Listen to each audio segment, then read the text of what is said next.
नमोस्तु महाराज जी, नमोस्तु महाराज जी, नमोस्तु महाराज जी।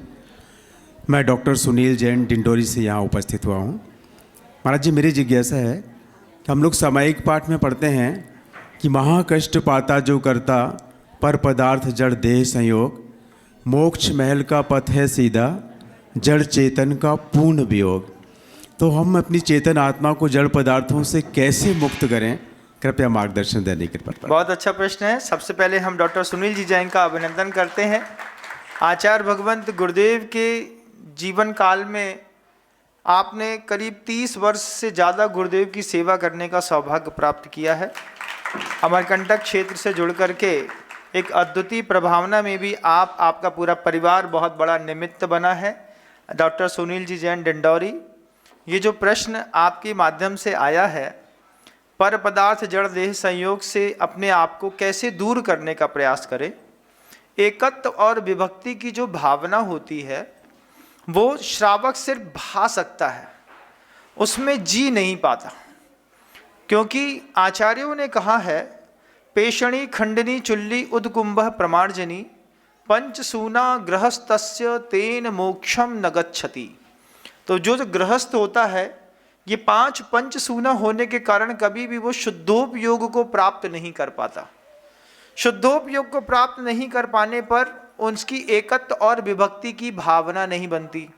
तो पर पदार्थ और जड़ और देह का संयोग जो मिटाने की कोशिश करता है, तो जो आपका पुरुषार्थ है वो चतुर्थ गुण स्थान में अगर आप हैं तो भक्ति आराधना मंत्र जाप के रूप में है। पंचम गुण स्थान में है तो सामायिक न होकर के सामयिक होता है। सामायिक शब्द अलग होता है और सामयिक अलग होता है। काल को लेकर के जब कोई अणुव्रती व्रत प्रतिमाधारी होते हैं, वे काल को लेकर के 48 मिनट 2 घंटे सवा 2 घंटे तक बैठते हैं। तो एक काल की अवधि में लेकर के पंच गुरु चरण शरणों दार्शनिकस्त पृथक ततक पृथक ग्रह्य, ऐसी रथखंड सावकाचार में कारिका आती है कि 5 गुरुओं की शरण लेने वाला ही पर पदार्थ और जड़ देह के संयोग से मुक्त होने का पुरुषार्थ करता है।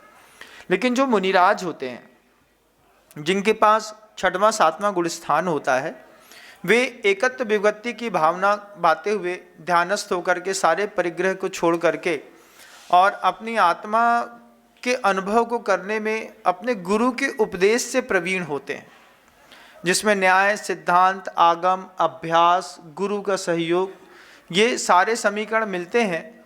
तब जाकर के जड़ और देह के संयोग से हम छूटने का कोई पुरुषार्थ पंचम काल में कर पाते हैं, और वो भी बस उतनी देर के लिए जितनी देर के लिए बिजली कड़कती है और चली जाती है।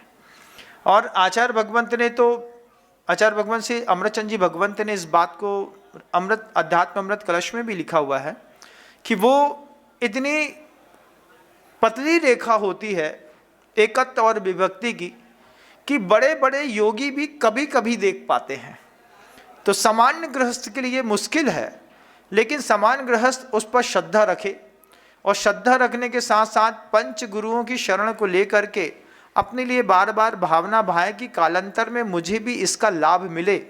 तो जैसा आप सोचते हैं वैसा आपको आज नहीं तो कल ध्यानेन चेदुबे लभ्ये क्वाद्रियांताम विवेकिना, यह इष्टोपदेश का जो शब्द है वो निश्चित है कि आप ध्यान में जैसा सोचेंगे कालांतर में आपको उसकी भी प्राप्ति हो पाएगी।